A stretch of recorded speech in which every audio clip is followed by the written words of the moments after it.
السلام علیکم ورحمۃ اللہ وبرکاتہ۔ میرے پیارے آقا علیہ الصلوۃ والتسلیم کے پیارے دیوانوں، خاتون جنت حضرت فاطمۃ الزہرا رضی اللہ تعالی عنہا کی کنیزوں، تذکرۃ الانبیاء اس درس کے 9ویں ایپیسوڈ میں آپ تمام کا استقبال ہے۔ الصلاۃ والسلام علیک یا رسول اللہ، الصلاۃ والسلام علیک یا حبیب اللہ، الصلاۃ والسلام علیک یا نبی اللہ، وعلی آلک واصحابک یا نور اللہ صلی اللہ تعالی علیہ وسلم۔ میرے پیارے آقا علیہ الصلوۃ والتسلیم کے پیارے دیوانوں، خاتون جنت حضرت فاطمۃ الزہرا رضی اللہ تعالی عنہا کی کنیزوں، ہم تذکرۃ الانبیاء اس کتاب کے پہلے باب سے حضرت آدم علیہ السلام کے تعلق سے درس سماعت کر رہے ہیں۔ آج کے درس میں انشاءاللہ حضرت حوا کی پیدائش، ساتھ ہی آپ کی شادی، مہر اور دیگر چیزیں ہم سماعت کریں گے۔ تو آپ تمام سے گزارش ہے کہ آپ شروع سے لے کر آخر تک ہمارے ساتھ بنے رہیں۔ حضرت حوا کی پیدائش۔ جب آدم علیہ السلام کو فرشتوں نے سجدہ کیا اور ابلیس انکار و تکبر کی وجہ سے مردود ہو گیا، تو آدم علیہ السلام جس خاک سے پیدا ہوئے تھے، آپ کا جنت میں کوئی ہم جنس نہ تھا، کیونکہ فرشتے الگ جنس تھے۔ اس لیے اللہ تعالیٰ نے آپ پر نیند کو مسلط کر دیا، پھر آپ کی بائیں پسلی سے حضرت حوا کو پیدا کیا اور اس کی جگہ گوشت رکھ دیا گیا۔ جب آپ بیدار ہوئے تو آپ نے اپنے سر کے پاس حضرت حوا کو بیٹھے ہوئے پایا۔ پوچھا، کون ہے؟ انہوں نے کہا، میں عورت ہوں۔ پھر آپ نے کہا، تمہیں کیوں پیدا کیا گیا؟ تو انہوں نے عرض کیا، تاکہ مجھ سے سکون حاصل کرو۔ فرشتوں نے حضرت آدم علیہ السلام کے علم کا امتحان لینے کے لیے پوچھا کہ یہ کون ہے؟ تو آپ نے فرمایا، یہ عورت ہے۔ پھر انہوں نے کہا، اسے عورت کیوں کہا گیا؟ تو آپ نے فرمایا، چونکہ یہ مرد سے بنی ہے۔ پھر انہوں نے سوال کیا، اس کا نام کیا ہے؟ آپ نے فرمایا، حوا۔ پھر انہوں نے کہا، اس کا نام حوا کیوں رکھا گیا؟ آپ نے فرمایا، زندہ چیز کو ہے کہا جاتا ہے، یہ بھی زندہ سے پیدا ہوئی، اس لیے ان کا نام حوا رکھا گیا۔ ایک روایت کے مطابق حضرت حوا کی پیدائش فرشتوں کے سجدے کے بعد جنت میں ہوئی، اور دوسری روایت کے مطابق آدم علیہ السلام کا جسم زمین میں تیار کیا گیا اور اس میں روح کو داخل بھی زمین ہی میں کیا گیا تھا، اور حضرت حوا کی پیدائش بھی زمین پر ہی ہوئی، پھر دونوں کو جنت میں لے جایا گیا۔ حضرت آدم علیہ السلام کی شادی اور مہر۔ جب حضرت حوا کو پیدا کیا گیا تو حضرت آدم علیہ السلام نے ان کی طرف میلان کرنا چاہا اور ارادہ فرمایا کہ دست محبت بڑھائیں، تو فرشتوں نے کہا، اے آدم ٹھہر جاؤ، پہلے مہر ادا کر دو۔ آپ نے فرمایا، یہ مہر کیا ہے؟ فرشتوں نے کہا، مہر یہ ہے کہ تم نبی کریم صلی اللہ علیہ وسلم پر درود پڑھو۔ ایک روایت میں 3 دفعہ، ایک میں 70 مرتبہ درود پڑھنے کا حکم دیا گیا۔ یعنی اس مسئلے میں اتفاق ہے کہ آدم علیہ السلام کا مہر یہی تھا کہ وہ نبی کریم صلی اللہ علیہ وسلم پر درود پاک پڑھیں۔ آپ نے درود پڑھا اور فرشتوں کی گواہی سے آپ کا نکاح ہو گیا۔ اس سے یہ بھی پتا چلا کہ بے شک نبی کریم صلی اللہ علیہ وسلم ہر موجود چیز کے لیے وسیلہ ہیں، یہاں تک کہ آپ اپنے باپ حضرت آدم علیہ السلام کا بھی وسیلہ ہیں۔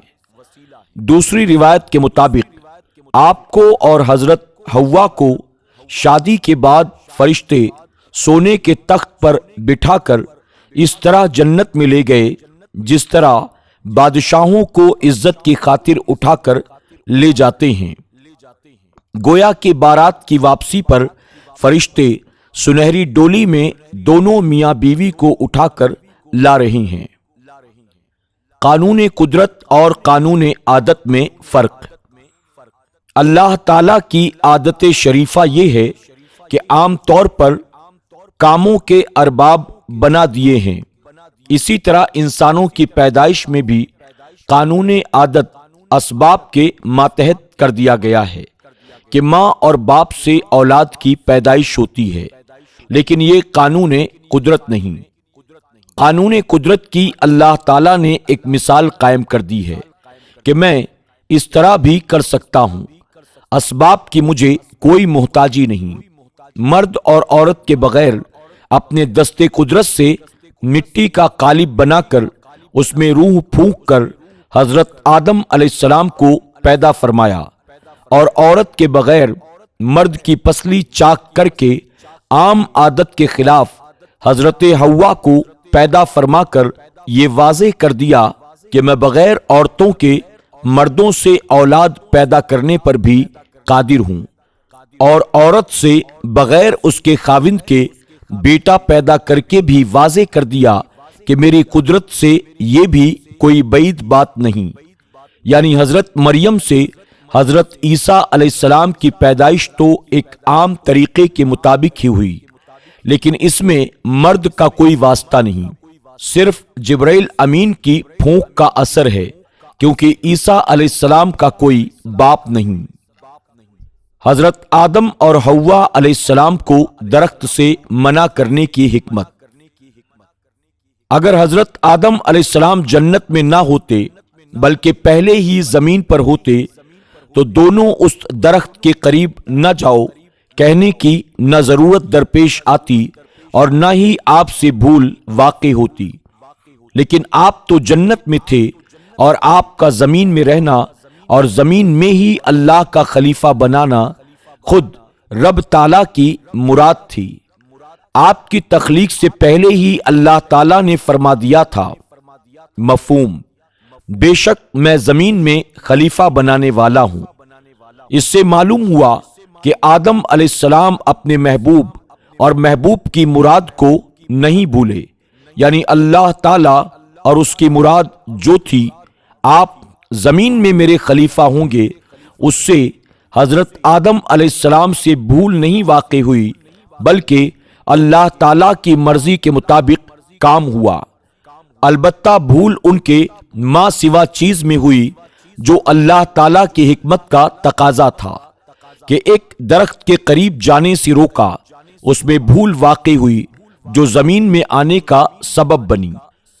اس مقام پر یہ شبہ صحیح نہ ہوگا کہ اللہ تعالیٰ حضرت آدم علیہ السلام کو اس بھول کے بغیر زمین پر لانے پر قادر تھا۔ بے شک اس کی قدرت حق ہے، لیکن اس نے اظہار قدرت کو خود ہی حکیمانہ اسباب کے ساتھ مربوط فرمایا ہے۔ آدم علیہ السلام کا نسیان انہی اسباب میں شامل ہے۔ اللہ تعالیٰ کے قادر ہونے کے ساتھ ساتھ اس کا حکیم ہونا بھی برحق ہے، اور حکیم کی شان نہیں کہ حکمت کے خلاف کوئی کام کرے۔ حکمت کی رعایت سے قدرت کی نفی نہیں ہوتی۔ آدم علیہ السلام کی اس ظاہری لغزش کو حقیقتاً معصیت نہ سمجھا جائے، اور اس بات پر غور کیا جائے کہ اللہ تعالیٰ نے حضرت آدم علیہ السلام کو جنت میں ٹھہرا کر ایک خاص درخت کے قریب جانے سے منع فرما دیا اور شیطان کو اختیار دے دیا کہ وہ اس ممانعت کے خلاف ورزی میں آدم علیہ السلام کی لغزش کا سبب بن جائے، اور لغزش کے صادر ہونے کے بعد آدم علیہ السلام کا زمین میں خلیفۃ اللہ ہونا جو منشائے مولا تھا حکیمانہ طور پر پورا ہو جائے۔ ادنا تأمل سے یہ بات سمجھ میں آ سکتی ہے کہ اللہ تعالیٰ نے اپنے منشا اور مراد کو متحقق فرمانے کے لیے یہ سب حکیمانہ اسباب پیدا فرمائے۔ آدم علیہ السلام سے بھول ہوئی اور اس درخت کے قریب نہ جانا کہ حد سے بڑھنے والوں میں سے ہو جاؤ گے۔ آدم اور حوا علیہ السلام دونوں اس درخت کے قریب گئے اور اللہ تعالی کی ممانعت کے باوجود انہوں نے اسے کھا لیا۔ ایسی صورت میں آیت کریمہ کا بظاہر مفاد یہی ہوگا کہ آدم اور حوا علیہ السلام معاذ اللہ دونوں ظالم ہو گئے، مگر یاد رہے کہ آدم علیہ السلام اللہ کی زمین پر اللہ تعالیٰ کے پہلے خلیفہ اور اس کے نبی ہوئے۔ اللہ کا نبی اور اللہ کا خلیفہ کبھی ظالم نہیں ہو سکتا۔ اگر کوئی بندہ حضرت آدم علیہ السلام کو ظالم کہے گا تو وہ خود ظالم و کافر قرار پائے گا۔ ظلم کے معنی یعنی کسی چیز کو اس کی اصل جگہ کے بجائے کسی دوسری جگہ رکھ دینا۔ قرآن کریم میں شرک کے لیے بھی لفظ ظلم وارد ہے۔ حق تلفی اور حاکم کے فرمان حق کی نافرمانی کو بھی ظلم کہتے ہیں، بلکہ ہر معصیت و گناہ ظلم ہے۔ اللہ تعالی بندے کو جس کام کا حکم دے اس کے خلاف ورزی یقیناً گناہ ہے، لیکن اس کا قانون یہ نہیں کہ وہ بندوں کو اسی کام کا حکم دیتا ہے جو بندے کے اختیار میں ہو۔ دیکھیے قرآن کریم میں اللہ نے فرمایا، مفہوم، اللہ تعالیٰ کسی کی طاقت و اختیار سے باہر اسے کوئی حکم نہیں دیتا۔ ظاہر یہ ہے کہ بھول کر کسی کام کا کرنا یا نہ کرنا بندے کے اختیار میں نہیں۔ ایسی صورت میں وَلَا تَقْرَبَا هَٰذِهِ الشَّجَرَةَ کی نہیں کہ یہ معنی نہیں ہو سکتے ہیں کہ تم بھول کر بھی اس درخت کے قریب نہ جانا ورنہ تم دونوں ظالموں میں سے ہو جاؤ گے۔ اب اس بات کا فیصلہ کہ حضرت آدم علیہ السلام قصداً اس درخت کے قریب گئے یا بھول کر بلا قصد، خود قرآن مجید ہی سے سن لیجئے۔ اللہ تعالیٰ نے فرمایا، اور بے شک ہم نے اس سے پہلے آدم علیہ السلام سے درخت کے قریب نہ جانے کا عہد لیا تو وہ بھول گئے اور ہم نے ان کا کوئی قصد نہ پایا۔ ثابت ہوا کہ آدم علیہ السلام سے کسی قسم کا کوئی ظلم سرزد نہیں ہوا تھا، نہ انہوں نے کوئی شرک کیا، نہ ان سے کوئی حق تلفی ہوئی، نہ ان سے کسی معصیت اور گناہ کا صدور ہوا۔ جیسے روزے دار کا روزے کی حالت میں بھول کر کھانا پینا گناہ نہیں، اسی طرح آدم علیہ السلام کا اس درخت سے بھول کر کھا لینا بھی گناہ نہیں۔ یقیناً وہ گناہوں سے پاک اور نبی ہونے کی وجہ سے معصوم ہیں۔ شیطان ان سے جس ظاہری لغزش کے صادر ہونے کا سبب بنا وہ حقیقتاً معصیت نہیں بلکہ اس کے ساتھ اللہ تعالیٰ کی حکمت متعلق ہیں۔ اسی طرح حضرت آدم علیہ السلام کا ربنا ظلمنا انفسنا کہنا بھی ان کے ظالم ہونے کی دلیل نہیں بلکہ ان کے کمال عبدیت اور رب کریم کی بارگاہ میں انتہائی تواضع اور انکساری پر مبنی ہے۔ میرے پیارے آقا علیہ الصلوۃ والتسلیم کے پیارے دیوانوں، خاتون جنت حضرت فاطمۃ الزہرا رضی اللہ تعالی عنہا کی کنیزوں، آج کے درس میں بس اتنا ہی۔ انشاءاللہ اس کے آگے ہم کل کے درس میں سماعت کریں گے۔ تب تک کے لیے ہمیں اجازت دیں، اپنا خیال رکھیں اور اپنی دعاؤں میں ہمیں ضرور یاد رکھیں۔ السلام علیکم ورحمۃ اللہ وبرکاتہ۔